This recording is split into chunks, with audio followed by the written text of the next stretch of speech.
creature, the silver fox of the airwaves, reporting for duty in a republic that is quite frankly under siege by its own janitors. And I'm Maya Thorne, currently tracking the total flop era of American democracy from the front lines of the timeline. Mary Kane here. And let me tell you, I've seen civil wars in Central America that had more respect for the rules of the road than what I'm seeing in D.C. today. You're listening to John Steele. I'm here because the goat sanctuary is at capacity. And honestly, staring into the abyss is slightly more productive than staring at a hay feeder. Look, yesterday we were peeling back the layers on that $72 billion GOP reconciliation package, the literal militarization of the American cul-de-sac. And today the mask hasn't just slipped, it's been vaporized. Yeah, we went from green energy shakedowns yesterday to literal gerrymandering offensives today. It is a busy day in the war room, folks. It's a heavy one. I mean, we've got the dismantling of the South, a mascot for coal that I'm pretty sure was a fever dream, and the Supreme Court playing chicken with reproductive health care. Again! It is absurd. But we are here, we are caffeinated, and we are ready to tear this apart. Let's talk about Tennessee, because what happened in the last 48 hours is nothing short of a judicial and legislative heist. Governor Bill Lee signed a map that effectively kills the 9th Congressional District. They didn't just redraw it, they eviscerated it. No, literally. It's giving 1876. They cracked a majority black district in Memphis and scattered those voters into 3 separate GOP-leaning silos. It's the ultimate delete the opposition move. I'm telling you, it is a total Southern gerrymandering offensive. This isn't just one state. Tennessee and Florida are moving at lightning speed after that SCOTUS ruling on Louisiana versus Calais. They're looking to net 10 seats in the House before we even hit the midterms. Oh, you kidding me with these guys? I saw the video from the Tennessee Senate floor. State Senator Charlene Oliver had to stand on her desk just to be heard. And they're clearing the galleries with state troopers because people are blowing air horns? That's not a legislature, that's an occupation. Well, the logic, if you can call it that, is that the Voting Rights Act is essentially a decorative antique at this point. The Supreme Court handed them the sledgehammer, and they are swinging it at anything that looks remotely like a Democratic stronghold. It's a Jim Crow digital remaster. The NAACP already filed an emergency lawsuit because Tennessee repealed a 1972 law that literally prohibited this kind of redistricting, but the GOP is out here acting like laws are just suggestions you swipe left on. Oh, spare me the legal niceties. This is a power grab. They want a permanent GOP majority that can't be touched by the popular vote. My ex-wife, Senator Vance, used to tell me, usually while I was writing her speeches, that the map is more important than the man. And look at what they're doing. They're making the man irrelevant. It's the plumbing of hate, Julian. They're rerouting the voters like they're trying to hide a leak in a basement. If you don't like the people who live in the house, you just redraw the property lines until they're in the neighbor's yard. It's disgusting. It's worse than that. It's the NPC-ification of the electorate. They don't want citizens. They want background characters who don't have the stats to affect the main quest. Bad. If your district gets cracked into 3 pieces, you're basically shadow banning your own state. Speaking of things that are disgusting, John, have you seen Coalie yet? Or are you still shielding your eyes from the dumpster fire that is the EPA? I saw it. It's like someone took a lump of anthracite and gave it the personality of a used car salesman. Coalie, the AI-generated mascot for the fossil fuel industry. I mean, God. It is absurd. We are burning 19th century rocks to power 21st century AI so that AI can tell us the rocks are good for us. The irony is so thick you could mine it. Look, here's the deal. While everyone is laughing at the cartoon rock, the real story is this inbox from hell. Lee Zeldin's EPA has set up a dedicated email portal where polluters can just ask for a presidential exemption. No public comment, no scientific review, just, hey Lee, can I dump benzene in the creek today? And boom, approved. It's giving DM for prices, but for cancer. They're invoking Section 112I-4 of the Clean Air Act. That's a provision meant for national security emergencies, like if we're being invaded and we need to keep a tank factory running. Now, it's being used because a chemical plant in Louisiana says that pollution control technology is unavailable? I'm not gonna lie. I've covered some shady stuff, but this is a whole of government assault on air quality. 340 facilities already. 87 in Texas. They're bypassing transparency laws by using direct messages. It's deregulatory lawfare. It is a global shakedown. These corporations aren't just polluters anymore. They're regulated entities with a VIP pass to the Oval Office's inbox. I've seen the dirt in the Black Book, but this is happening in broad daylight. It's a shadow EPA. Total flop era for the lungs of America. The vibe in Louisiana right now is literally oops, all carcinogens. And they're targeting hotspots. Benzene, mercury, arsenic. Nearly 200 hazardous pollutants are on the just email us list. If you live in a frontline community, you aren't a person to this administration. You're just a statistic that's getting in the way of the quarterly earnings. Speaking of things that are being handled with all the grace of a drunk rhinoceros, let's look at the Supreme Court and the mifepristone stay. Justice Alito issued an administrative stay that expires Monday at 5 p.m. Ah, the 5 p.m. Monday deadline. The judicial equivalent of I'll see you at high noon. It's performative cruelty at its finest. No, literally. 2/3 of abortions in this country are medication-based now. If that stay drops, we go back to the 1990s, where you have to physically go to a clinic to get a pill you could easily get in the mail. It's a total nerf to reproductive rights. And the logic in Louisiana v. FDA? Give me a break. They're saying the state is irreparably harmed because they might have to spend Medicaid money on emergency care? It's a coercion argument. They're saying that because the FDA allows mail-order pills, it cancels the state's abortion ban. It's like saying because my neighbor allows his kids to stay up late, he's canceling my authority to give my kids a bedtime. It makes no sense. It doesn't have to make sense. It just has to win. They lost in 2024 because of standing. So they just found a new plaintiff and a new theory. It's a judicial revolving door. It's also just high-key embarrassing that we're still arguing about mail-order pills while the rest of the world is like living in the future. We're in our Salem witch trial era. It's legal whiplash. Doctors don't know what they can prescribe. Patients don't know what's legal. It's chaos by design. Exactly. If you can't ban it outright, you make the paperwork so confusing and the legal threats so loud that people just give up. It's the same thing they're doing with the alligator Alcatraz detention centers. Move the goalposts until everyone is out of bounds. May, before we move on to Trump's little driving lesson in the reflecting pool, a quick note from our sponsor. Ah, yes. Look, independent media like this doesn't just manifest out of the ether. It takes real human work to build the infrastructure.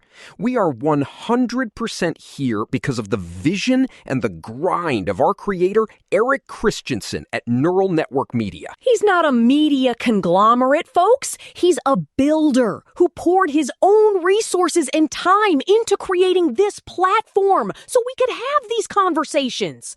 Without that kind of grit, we'd all be screaming into a void owned by some billionaire in a zip-up hoodie. If you value independent voices over corporate algorithms, please like, subscribe, and consider visiting our new Patreon at patreon.com/Neural Network Media to support this work. It's an act of solidarity that keeps the lights on and the servers running. Bet. Support the grind so we can keep dunking on the GOP. Now, can we please talk about the reflecting pool? Because I cannot stop laughing at the "they see me rolling" caption. Okay, so for anyone who hasn't seen the TikTok yet, President Trump decided to do an unannounced inspection of the Lincoln Memorial reflecting pool, but instead of walking, he drove his motorcade directly into the pool bed. Are you kidding me? The pool that Dr. King gave the I Have a Dream speech in, he's off-roading in it? Well, it's drained. It's drained for a $2 million renovation. But the kicker isn't the tires on the concrete, it's the color. Secretary Doug Burgum is coating the bottom of the pool in an industrial-strength finish called American Flag Blue. I'm telling you, Trump called the original 1922 granite filthy and gray stone that was never good. He's literally repainting the history of the Republic in his own image. It's major main character syndrome. His assistant, Stephen Chang, posted the video with "They See Me Rolling." It's a total troll move while he's simultaneously threatening to prosecute Hakeem Jeffries for inciting an attack at the White House Correspondents' Dinner. See, that's the play. Do something ridiculous and flashy like driving a limo through a monument so that people don't notice you're trying to criminalize the House Minority Leader. It's classic distract and destroy tactics. It's the war on reality again. He says the Capitol was disgusting and he's bringing beauty. Meanwhile, he's threatening Hakeem Jeffries with charges because Hakeem pointed out, accurately, that the GOP is an authoritarian threat. It is a symbolic desecration. He's transforming the National Mall into his private country club while calling for the arrest of his political rivals. And we're supposed to treat this like it's just another Friday?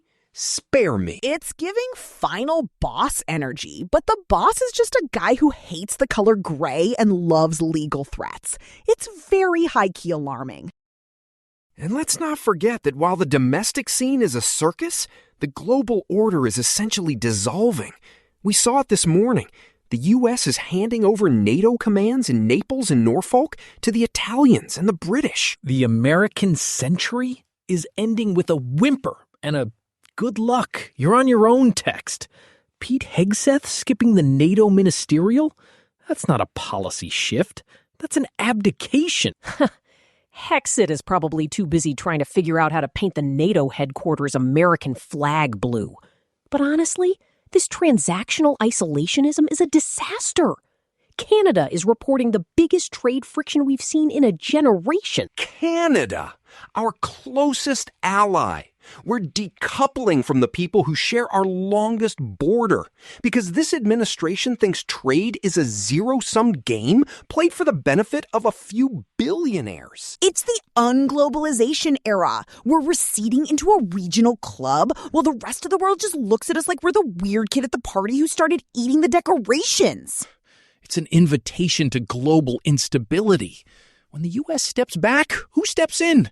We're creating power vacuums like they're trendy accessories. It's about the working family's guarantee we should be talking about. Instead of NATO command shifts, we should be looking at how the working family's party is going national. Look at Seattle. Mayor Katie Wilson is actually passing policies that focus on people, not power handoffs in Norfolk. Wilson is a petri dish for the left. She's showing that you can actually govern from a place of dignity instead of just reactionary street protests. That's the people power pivot we need. Low-key, her TikTok game is fire. She makes socialist governance look like actually viable and not just cringe old-school lectures.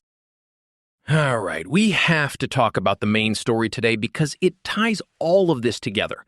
The Department of Homeland Security has essentially turned off the lights and locked the doors on its own oversight. The Office of the Immigration Detention Ombudsman, OIDO, and the Office of Detention Oversight are gone. Archival. Dead. It is absurd. Let me tell you, this is a system operating in the total dark now. They used a funding shell game during that government shutdown in April. They funded FEMA, they funded TSA, but they zeroed out the offices that actually investigate deaths in ICE custody. It was a targeted funding lapse. They're using reconciliation to fund ICE and CBP through channels that don't have statutory oversight. We're talking about a record-shattering year for fatalities in custody. And the guy whose job it was to investigate them, Ronald Sartini, was left with a staff of 5 before the whole thing was archived. It's the total blackout era. If no one is watching the detention centers, then alligator Alcatraz becomes a permanent feature. DeSantis is out here saying it was meant to be temporary, but at $1 million a day, that's a massive transfer of public money to private contractors who don't have to answer a single question. $1 million a day for a facility that is essentially a floating human rights violation. And they're doing it while dismantling the watchdogs. I've been a fixer. I know how you bury a body. Figuratively. But this is burying a whole wing of the government. It is like a legal bunker, Julian. They have built a system where the government can do whatever it wants to immigrants, and there is no internal way to stop it. They have put the watchdogs to sleep. I mean, how can you have a functioning democracy when the executive branch can just unfund its own critics? It's not just about immigration. If they can do it to the detention ombudsman, they can do it to the EPA science board. Oh, wait, they already did that too. It's giving the house is on fire, and we just fired the smoke detectors. It is a betrayal of the highest order. They are creating a state of lawlessness within our own borders. These people aren't vandals. They are demolition experts. They are tearing down the scaffolding of the Republic and telling us we're safer for it. And don't think it stops at the border. This is the blueprint. If you want to deregulate an industry or suppress a vote, you just make sure there's nobody left in the building with a clipboard and a conscience. I bottle feed Mitch every morning, and even that goat knows that you don't let the wolves self-regulate the fence. But that's what we're doing. We're handing the keys to the kingdom to people who want to melt it down for scrap. No, literally, the vibe is Lawless Cities Accountability Act for everyone but the guys in the suits. If you're a city that wants to give people guaranteed income, you get sued. If you're an agency that lets people die in a cell, you get a budget increase. Flop era. Absolute flop era. But we are not giving up. The NAACP is suing. Representative Ocasio-Cortez and Hakeem Jeffries are signaling a counteroffensive.